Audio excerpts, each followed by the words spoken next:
Ever wondered what happens when a startup founder actually moves into a senior living community to test their product or hypothesis? In this episode of the AgeTech podcast, we go behind the scenes of one of the most innovative AgeTech programs out there, where residents, staff, and entrepreneurs co-create the future of aging. Michael, Linda, welcome to the show. Thanks. Thank you. So when I have people for the first time on the show, I always like to sort of look at the origin story, both of your origin stories and also the origin story for the program. If we were like a fly on the wall when this program was first started, what was happening there? First of all, I've been in aging and health and tech pretty much my entire career.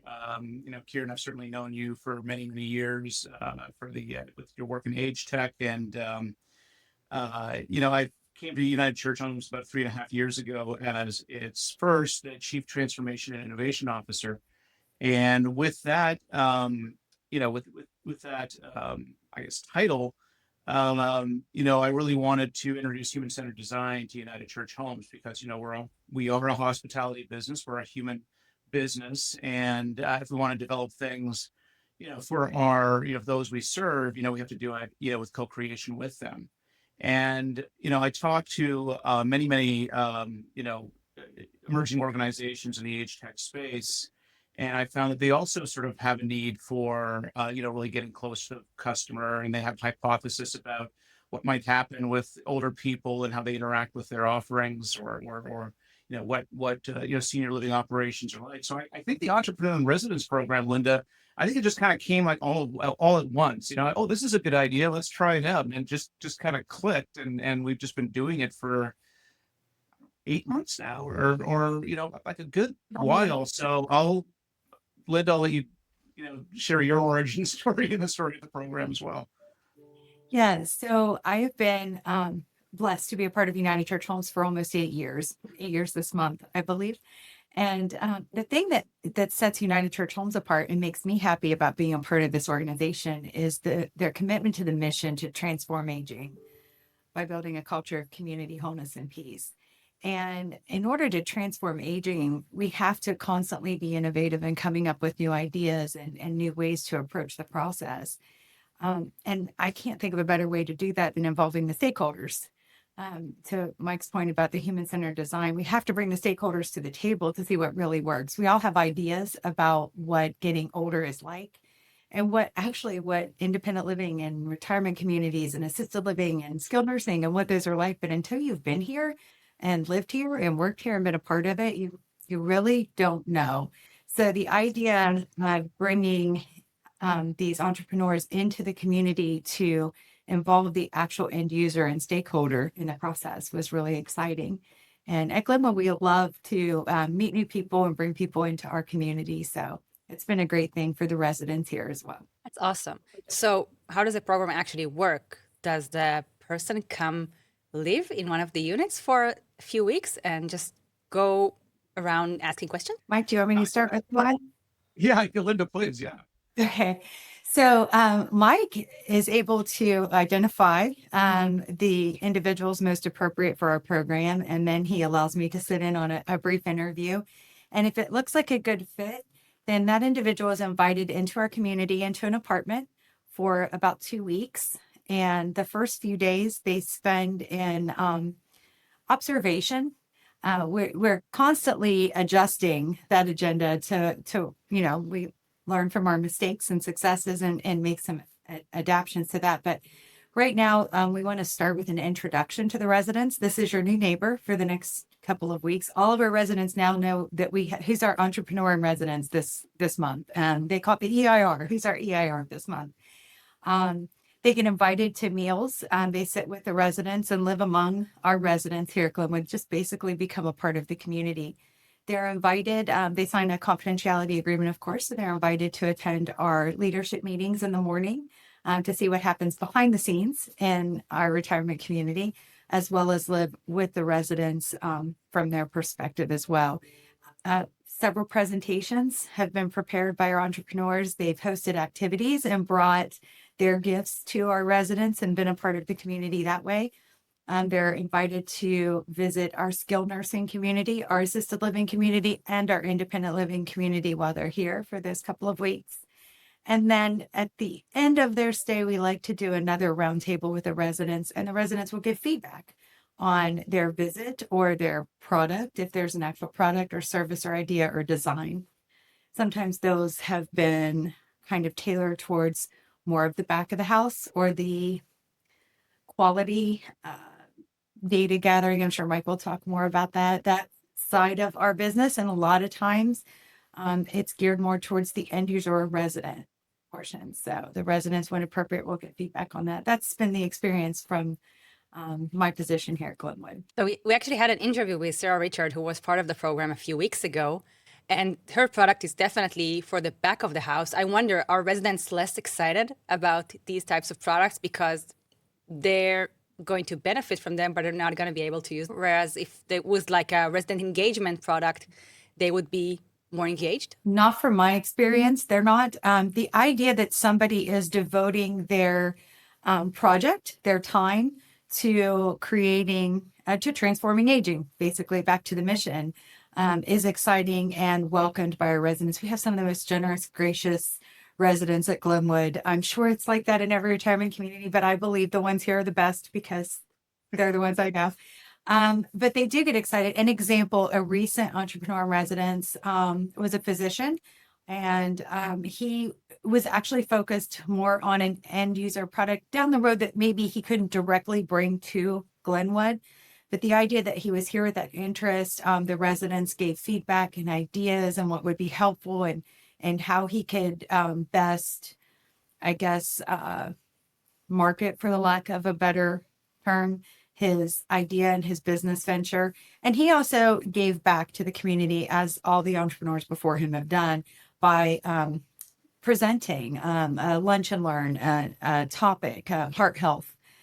Happened to be during February, which is Heart Healthy Month. And he presented to our residents some ways that they can be more conscientious in their heart health, and answered some questions for them. And it was a great opportunity. So I think that the entrepreneur is able to give back, whether it's an actual product or an experience or a process. It's wonderful that the residents still get something out of it, even if it's a back office type of product. You mentioned that the entrepreneurs in residence first reach out to Mike, and then Mike sort of selects who are the ones who are going to go through the interview process. I wonder, Mike, when you select these entrepreneurs, are you looking for entrepreneurs who are solving specific challenges that you are looking to solve for United Church Homes?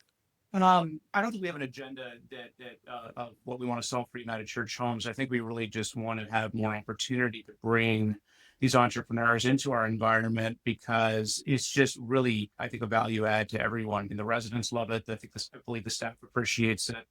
And the entrepreneurs, I mean, just the energy that we feel from these entrepreneurs after their stay, I mean, it's been quite remarkable. I think the biggest, I think that the biggest piece of the encouragement to keep this going, I mean, foundationally, you have to have the residents come first. They have to accept, this program, and then the staff. And then, but the energy that these entrepreneurs get after they finish their stay is just quite remarkable. And that really sort of keeps my enthusiasm going. And initially, I'm taking a look at people who would like to, be part of this program. But the final decision is always going to be with Linda, because, we want someone that I think has just, a compelling hypothesis or idea about what they're trying to create to serve folks that we also serve. And then, based upon that hypothesis, we try to see if the environment at our Glenwood community is going to be suitable for helping advance it. So, it's tough to sort of say what's in scope and what's out of scope. You kind of know it when you see it. But usually, when somebody comes to us and says, I'm interested in working with you, or just getting to know your residents and working with your residents. If it's not a fit for the entrepreneur in residence program, we're usually able to give them some other value added support, like interviews with some of our staff, or interviews with some of our residents, or other folks that are in our network. And I think, attitude helps as well. We want somebody who are good listeners, and really people that are not afraid to really dive in there and do front end tasks. Change bed sheets, serve food, really and really just get to know our staff and our people and just understand the lived experience. So um we haven't had any attitude problems or anything like that yet. And it's just one of the things that I really enjoy about being in the age tech space is that everyone here has such good hearts and are willing to help each other's out and are really working with purpose towards their solutions. But yeah, it's just, people come to me, I tell them to write just a quick proposal. Again, laying out, what is your hypothesis? What do you think you're going to learn from this experience? And then when they, finish their stay, they'll write a final report saying just, was the hypothesis true, or what surprised you the most? And it's really interesting, I think. And Linda, maybe you have some perspective on this as well, to kind of see all these final reports kind of stack up against each other and really kind of get these outside eyes looking in from various perspectives to really talk about what they thought of Glenwood, and then maybe even this is what I thought about how Glenwood operates, and maybe if you want to improve things, you want to do this, or you're really doing an amazing job at doing that. So it's just kind of cool to see all of those perspectives kind of like stack up. Absolutely. That actually leads me to my next question. Did you learn something new out of this program that really surprised you? Did you have any aha moments over the past 8 months? Yeah, we actually did. It's interesting. As Mike was talking, I was thinking about the fact that this whole program is a win-win-win. So all of the participants gain something from this program. And in that specific question, that would be, I guess, the leadership team here at Glenwood or the organization. And so when we live among our residents, we kind of get, we can't see the forest for the trees sometimes because we think that we know what's happening. But when a fresh perspective comes in and has the opportunity to be on both, I guess, sides of the table, if you will, working or living among the residents and dining with the residents and engaged fully from that perspective. And then also attending our leadership meetings, they're able to put together some pieces of a puzzle that maybe we miss. And so the consistency in the after action reports from our entrepreneurs and residents have led us to an approach using human-centered design, an approach towards our dining program. And some of the concerns that have been issued have been provided from the perspective of the resident or management. This must be the problem and what needs fixed. But when we gathered these after action reports, we saw that maybe that's not actually the root cause of the issue after all. And so we've brought all of our stakeholders to the table, and we are in process of some prototyping and solution focused systems to correct something that we've been struggling with for quite some time. And it all really stemmed from those entrepreneur resident reports. Add to that, Karen, with the program that we have at United Church Homes around human-centered design, we offer training modules, to all staff, and when they have time, they'll take it. And Linda has certainly been very much a part of that. But we have a 5-part development program that starts with sort of visioning, which is sort of the art of the possible, and also what space do we have the right to be into, right? I mean, we can sell used cars, or we can, we can extend our services into the larger community. What's more authentic than others, and then we have a customer investigation program where we really try to understand not what our customers want, but more about what they value, their lived experience, their values, and then we go into ideation. And we sort of have this really fun 2-day workshop that we call an idea-thon, where we, the first day is kind of the art of the possible, big grandiose thinking. And then the second day, we sort of, put in boundaries. And we actually started doing that program with our residents. And, I gave out $1,000 grants for anybody with the best idea to enhance resident life.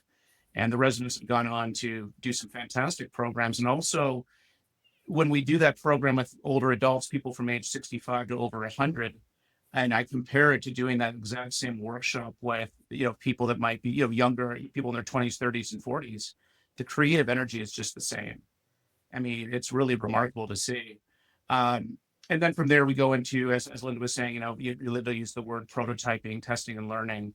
That's something that we also have in the program. But there's another part of it we introduced this year, really around journey mapping.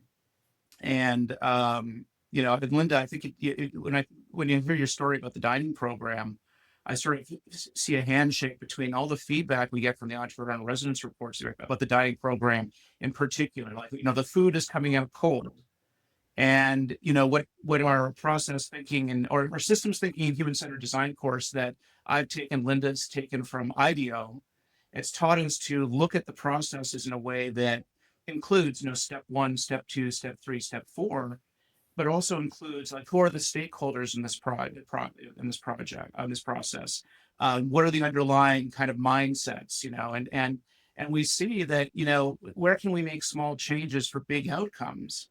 And I don't know, Linda, at this point, are you able to kind of talk about some of the, because you put together a great cross-functional team at Glenwood using those principles, right? I mean, you involve, I think, everybody. Yeah. So I guess to shortcut a several month process, the residents assumed that, and food doesn't always come out cold, but sometimes, they'll have meals where it seems like, why can't we get our food hot when it's supposed to be hot?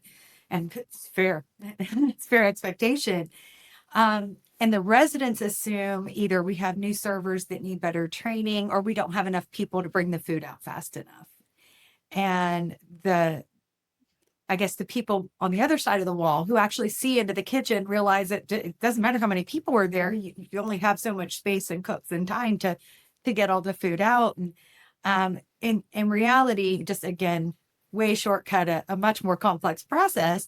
In reality, what we came up with was it really doesn't have anything to do with equipment, doesn't have to do with staff, and it doesn't really even have to do with training and experience. The root of the problem is 60 residents or more show up for dinner at 5 o'clock and all sit down at the same time. And it doesn't matter how many servers or cooks or chefs we have, we're not going to get that food out timely and hot. So we are actually expanding our dining hours to kind of spread that out a little more like restaurant style dining. We do take orders at the table just like a restaurant. We didn't want to stop doing that, but why does it work at Applebee's and not at Glenwood? And it's because there's a hostess, setting people out in intervals that are manageable. So we're kind of changing up our process a little bit. But really, had we not taken that approach and brought all the stakeholders to the table, I don't know how long or if we would have come to that conclusion and that really simple solution. Absolutely.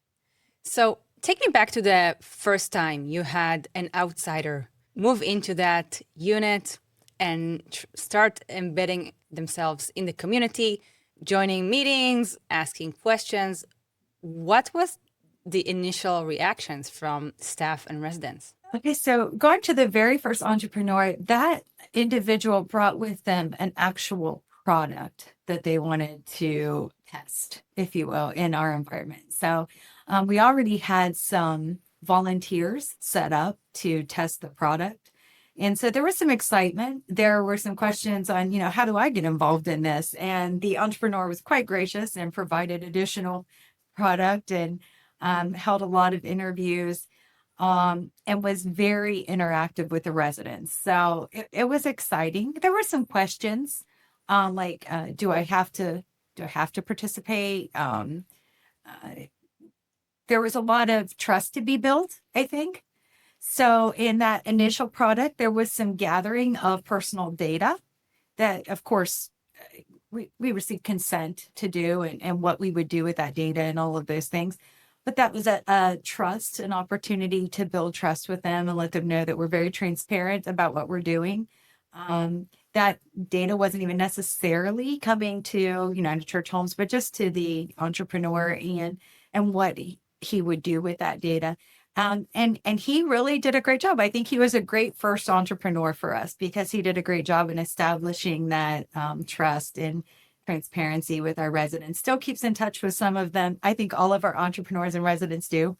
They form friendships with some amazing people here.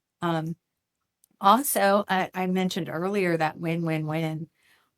There is obviously the win that we've already talked about from the United Church Homes perspective in the feedback reports. There's, of course, the win for the residents that have that engagement and that learning process for themselves as well. But then for the entrepreneur in that particular case, I believe that that individual was able to glean valuable information and tweaking their product that they are now marketing and moving forward with. So um, I think it was well received and actually kind of exciting to be on the front end of that innovation. That's awesome. I wonder if you have any real stories about real products that have already like made it out of stealth that you can share with our audience.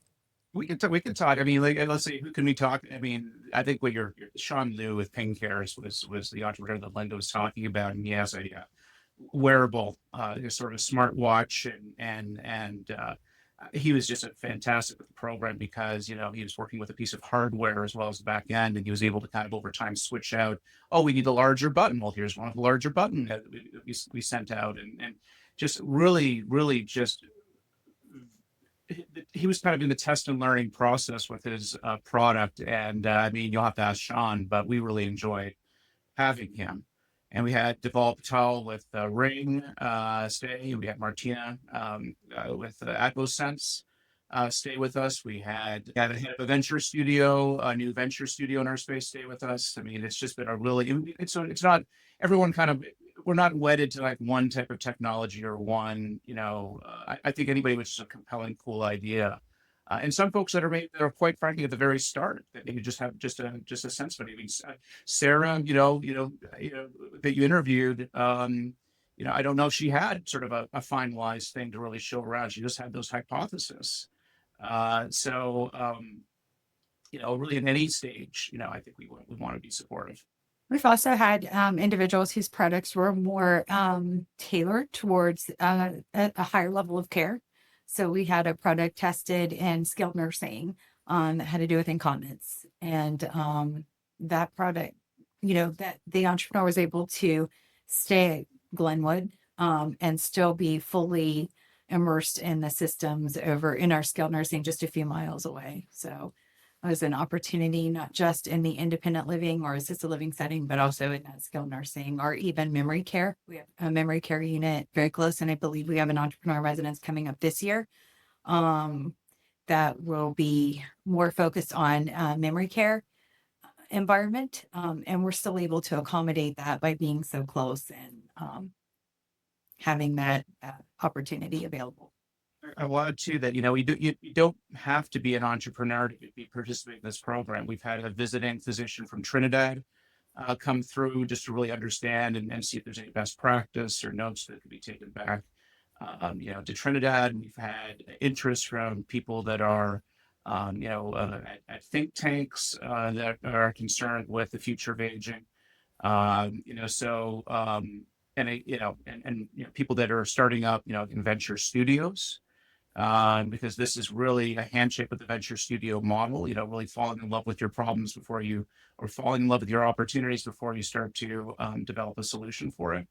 We're very, we like that diversity. And I think the residents and the staff do as well. Absolutely. And since you're keeping in touch with some, if not all of these entrepreneurs after they graduate from the program, do you have interest in maybe bringing some of those solutions back into the communities once they're more mature? Is that like part of the objectives of the program? I think that we would be open to it. I mean, I think we've been talking because the program's about, I guess we started this last summer, Linda. So, I mean, we've been talking about online reunions for sure. Like, let's get everybody together on a Zoom or something. I think that if there is kind of a next chapter in that development story with the entrepreneurs, and they want to say, hey, because we already know them, the residents already know them. I mean, why not, right? It's I don't know, I don't think we've gotten that far yet, but yeah, we're definitely open to it. And when you go to conferences and events and industry events, I suppose like the word has already gotten out and people are asking questions. Do you recommend to other communities to create similar programs? I mean, I think I would love to see this program replicated at other senior living communities. I think that there's some, I think Glenwood and especially Linda's leadership sort of creates this very warm, welcoming, and also real environment for entrepreneurs. I mean, everyone's welcoming, but no one's kind of faking it, if you know what I mean. I mean, there's sort of this special sauce at Glenwood about just providing that welcoming spirit, and also just that honest, feedback, I guess. So I think that other communities could do it, but I think that Glenwood has something special that makes it work more, maybe than some other communities that we see. I don't know that. Linda, do you have an opinion on this? Yeah, I mean, you want an immersive experience, and you want a community that will embrace that newbie, if you will, and truly in a very short period of time make them part of the community. And I don't know what the secret sauce is at Glenwood in the culture here. I don't, but I just, again, I go back to saying we have the greatest people. So our residents, if you were an entrepreneur in residence here, and we have an entrepreneur coming next week, and they will move in, and I don't even have to say anything to the residents. They will know that there is somebody in the entrepreneur apartment. They know which apartment that is. And somebody will knock on their door before dinner and say, "Hey, I'd like you to have dinner with me tonight. We're going to save a seat at our table." And they are going to embrace that individual. So if you are looking for a 2-week vacation of solitude where you sit on a beautiful campus with the fountains and the flowers and the greenhouse and the garden, and enjoy the beautiful scenery, you could do that, except the residents won't let you. We have all those things to offer, but the residents will not leave you alone. So they really want you to be a part of their community and experience. And I think that's it's one of our goals. So I think it's working out well. I think that there's something about that. If there's a community that wants to embrace somebody that way, absolutely. It's a great opportunity. I love something Mike said. I hope it's okay to repeat this, but he said, "I want them to stay for 2 weeks through the weekend because I want them to get bored." And I remember when he said that, thinking, "Oh no, I don't want anybody experiencing Glenwood." And I think what he meant, and it was quite wise of him to say, is I want them to seek out that sense of community the way a new resident does, or new residents. So I don't plan the weekend and evening activities for an entrepreneur when they're here. I'll give them an agenda for the day. It's a very open, broad agenda, but we'll give them an agenda for the first several days. But then after that, it's up to them to take all they can from the experience, whether that's directly with residents, with our leadership team in the various settings. So I think if you can set up an environment where all of that's possible, it'd be a great experience. We've had entrepreneurs have requests to bring their partners, their spouses with them, and also their pets. And we've welcomed both to the community. So it's truly to be kind of a move-in experience. So that is something we have allowed. If somebody has a vicious, pit bull or Doberman, or Alsatian or whatever, I mean, they can't bring that pet in, but and they can't bring their scary, cobra snake or something. Yeah, no spiders or snakes. That's just personal preference. I assume that any rules that apply to residents' pets also apply to the That's exactly EIR's it. pets. Of course. Yeah. Exactly. Awesome.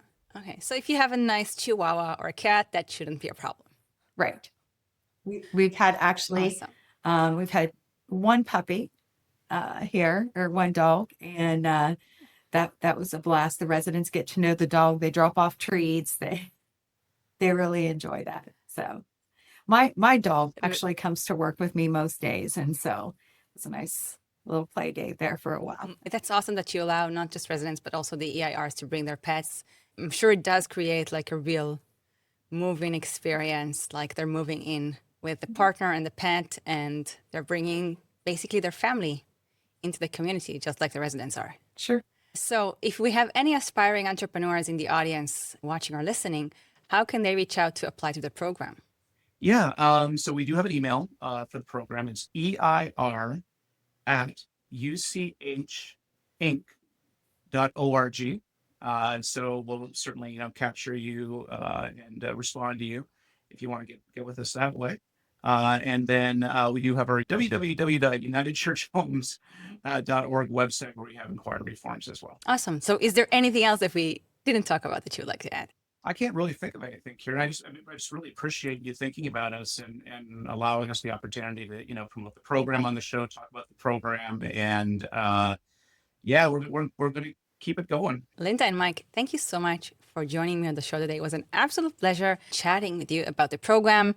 I feel like with this conversation and our interview that we did with Sarah a few weeks ago, it really does provide our audience with a well-rounded perspective, and I appreciate that. So thank you very much. And as we get more EIRs in our program, maybe you'll have them on the show and they can kind of give you updates on the program. Yeah, that would be wonderful. We'd love to have future EIRs on the show and learn about their experiences. Thank you. If you're curious about the EIR program from the viewpoint of the entrepreneur, check out my conversation with Sarah Richard. I'll put the link right here. Until next time, stay humble, stay curious,